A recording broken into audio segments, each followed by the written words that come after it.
The My Lai Massacre, mǐİlaɪ, or Ma La, was the Vietnam War mass killing of between 347 and 504 unarmed civilians in South Vietnam on March 16, 1968. It was committed by U.S. Army soldiers from the Company C of the 1st Battalion, 20th Infantry Regiment, 11th Brigade of the 23rd Infantry Division. Victims included men, women, children, and infants. Some of the women were gang-raped and their bodies mutilated. 26 soldiers were charged with criminal offenses, but only Lieutenant William Calley Jr., a platoon leader in C Company, was convicted. Found guilty of killing 22 villagers, he was originally given a life sentence, but served only 3.5 years under house arrest. The massacre, which was later called the most shocking episode of the Vietnam War, took place in 2 hamlets of Sun Mai village in Quang Ngai province.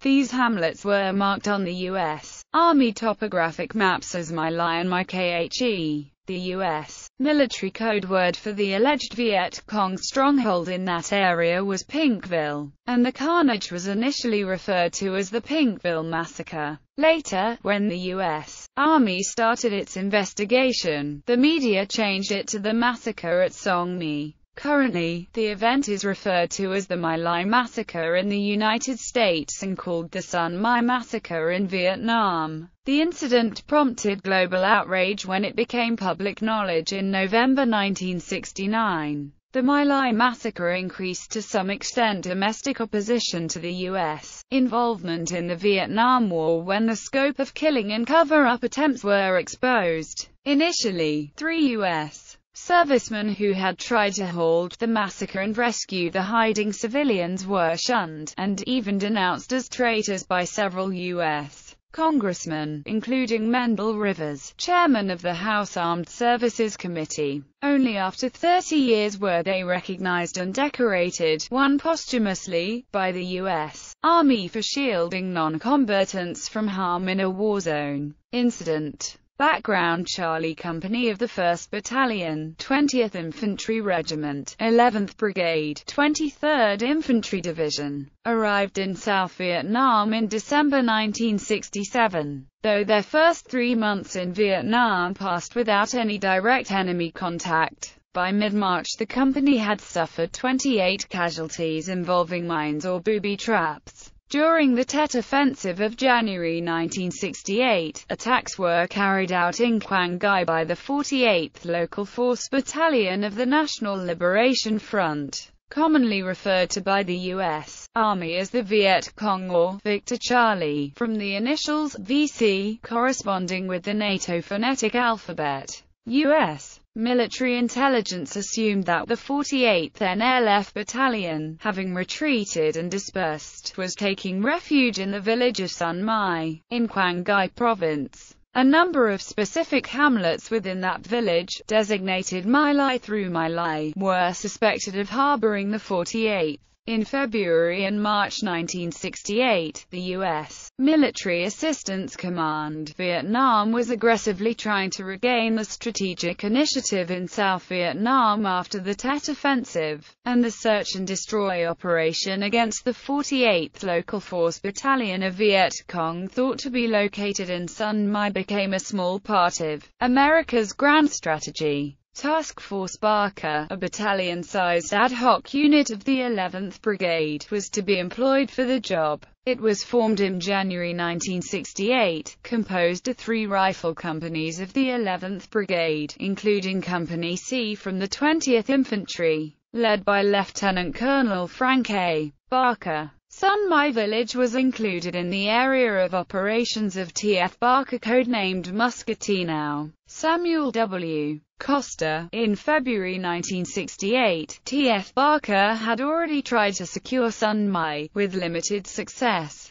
After that, the village area began to be called Pinkville by T.F. Barker troops. On March 16–18, T.F. Barker planned to engage and destroy the remnants of the 48th Viet Cong Local Force Battalion, allegedly hiding in the Sun Mai village area. Before engagement, Colonel Orrin K. Henderson, the 11th Brigade commander, urged his officers to go in there aggressively, close with the enemy and wipe them out for good. In turn, Lt.C. Barker reportedly ordered the 1st Battalion commanders to burn the houses, kill the livestock, destroy food supplies, and destroy the wells. On the eve of the attack, at the Charlie Company briefing, Captain Ernest Medina told his men that nearly all the civilian residents of the hamlets in Sun My village would have left for the market by 700, and that any who remained would be NLF or NLF sympathizers.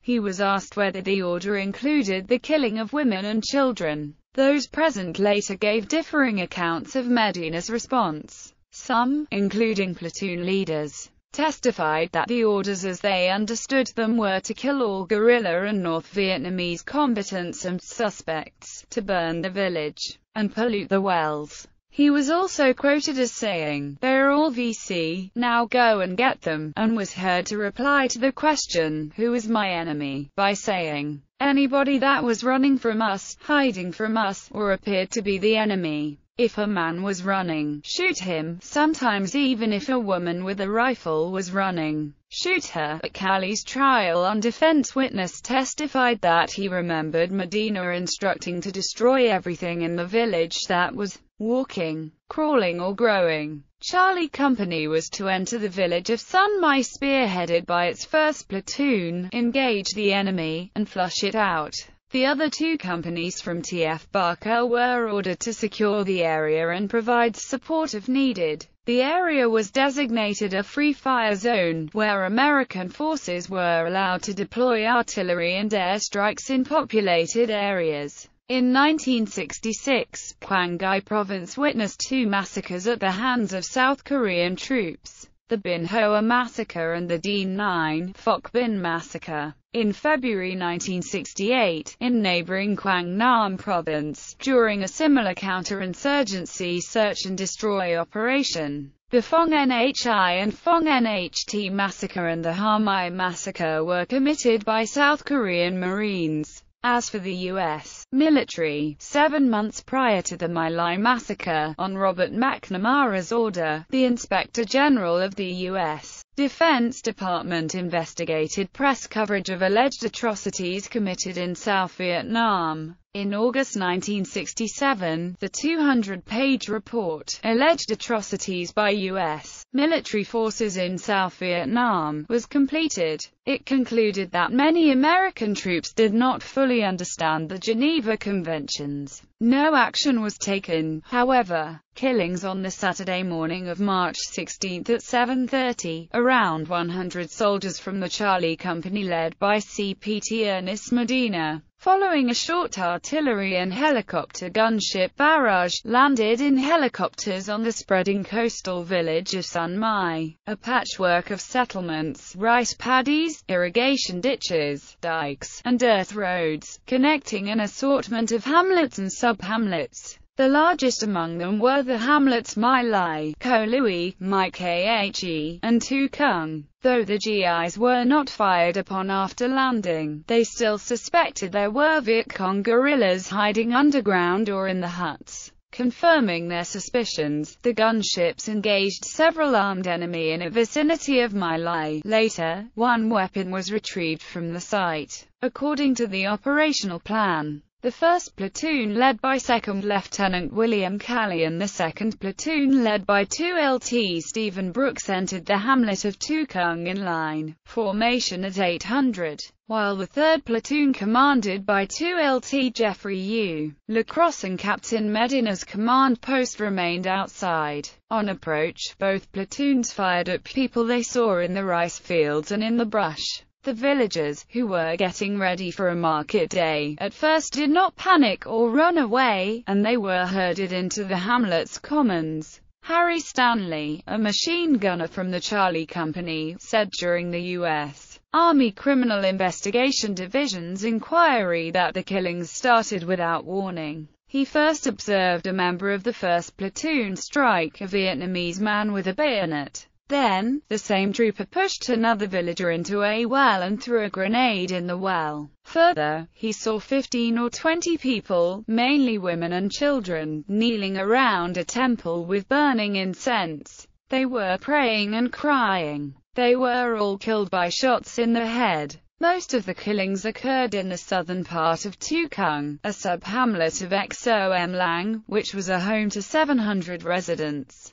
Xom Lang was erroneously marked on the U.S. military operational maps of Qinghai Province as mǐঃ'laɪ. A large group of approximately 70 to 80 villagers was rounded up by the 1st Platoon in Xom Lang, and then led to an irrigation ditch to the east of the settlement. All detainees were pushed into the ditch and then killed after repeated orders issued by Lieutenant Kali, who was also shooting. Paul Meadlow, a private first class, testified that he expended several M16 magazines. He recollected that women were allegedly saying "no VC" and were trying to shield their children. He remembered that he was shooting into women with babies in their hands since he was convinced at that time that they were all booby-trapped with grenades and were poised to attack. On another occasion during the security sweep of mǐঃ'laɪ, Meadlow again fired into civilians side by side with Lieutenant Kali. PFC Dennis Conti, a witness for the prosecution, told about one especially gruesome episode during the shooting. A lot of women had thrown themselves on top of the children to protect them, and the children were alive at first. Then, the children who were old enough to walk got up and Kali began to shoot the children. Other 1st Platoon members testified that many of the deaths of individual Vietnamese men, women and children occurred inside mǐঃ'laɪ during the security sweep. Livestock was shot as well. When PFC Michael Bernhardt entered the sub-hamlet of Xom Lang, the massacre was underway. I walked up and saw these guys doing strange things, setting fire to the hutches and huts and waiting for people to come out and then shooting them, going into the hutches and shooting them up, gathering people in groups and shooting them. As I walked in you could see piles of people all through the village, all over. They were gathered up into large groups. I saw them shoot an M79 grenade launcher into a group of people who were still alive, but it was mostly done with a machine gun. They were shooting women and children just like anybody else. We met no resistance and I only saw 3 captured weapons. We had no casualties. It was just like any other Vietnamese village, old papassans, women and kids. As a matter of fact, I don't remember seeing one military-age male in the entire place, dead or alive. One group of 20 to 50 villagers was walked to the south of Xom Lang and killed on a dirt road. According to Ronald Abel's eyewitness account of the massacre, in one instance, there were some South Vietnamese people, maybe 15 of them, women and children included, walking on a dirt road maybe 100 yards, 90 meters, away. All of a sudden the GIs just opened up with M16s. Beside the M16 fire, they were shooting at the people with M79 grenade launchers.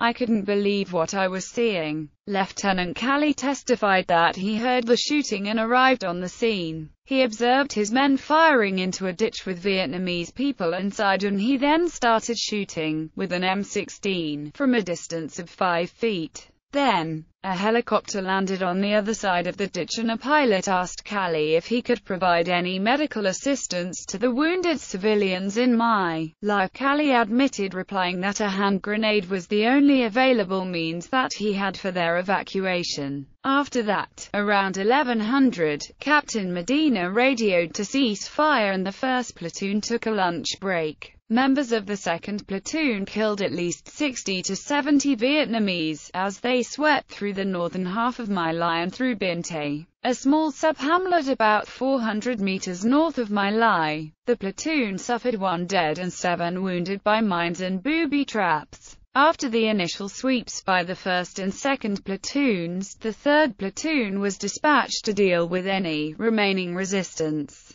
The 3rd Platoon, which stayed in reserve, also reportedly rounded up and killed a group of 7 to 12 women and children. Since Charlie Company had not met any enemy opposition at My Lai and did not request backup, Bravo Company of the 4th Battalion, 3rd Infantry Regiment of T.F. Barker was transported by air between 8:15 and 8:33 kilometers away. It attacked the sub-hamlet Mai Hoi of the Ko Lui hamlet, which was mapped by the Army as Mai Khe. During this operation, between 60 to 155 people, including women and children, were killed. Over the next day, both companies were involved in additional burning and destruction of dwellings, as well as mistreatment of Vietnamese detainees. While some soldiers of Charlie Company did not participate in the crimes, they neither openly protested nor complained later to their superiors. William Thomas Allison, a professor of military history at Georgia Southern University, wrote, "By mid-morning, members of Charlie Company had killed hundreds of civilians and raped or assaulted countless women and young girls.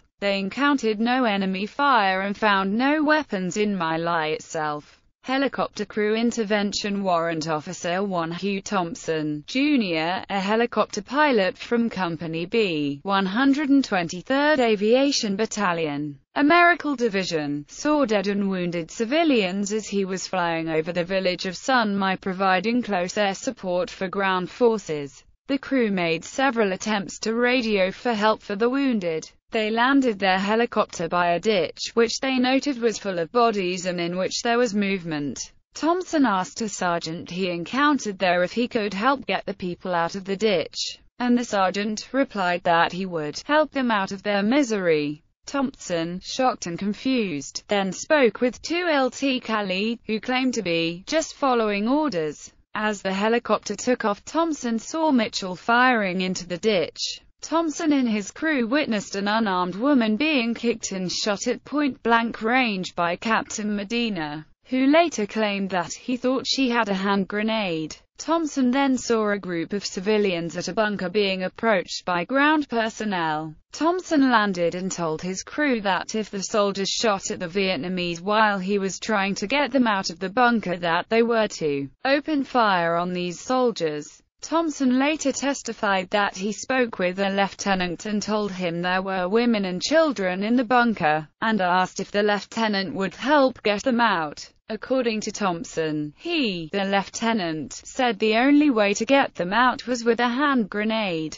Thompson testified that he then told Brooks to just hold your men right where they are, and I'll get the kids out. He found 12 to 16 people in the bunker, coaxed them out and led them to the helicopter, standing with them while they were flown out in 2 groups. Returning to My Lai, Thompson and other air crew members noticed several large groups of bodies. Spotting some survivors in the ditch, Thompson landed again. A crew member entered the ditch and returned with a bloodied, but apparently unharmed child who was flown to safety. The child was thought to be a boy, but later turned out to be a 4-year-old girl. Thompson then reported what he had seen to his company commander, Major Frederick W. Watka, using terms such as murder and needless and unnecessary killings. Thompson's statements were confirmed by other helicopter pilots and air crew members. For the actions at My Lai, Thompson was awarded the Distinguished Flying Cross and his crew members Glenn Androta and Lawrence Colburn were awarded Bronze Star medals.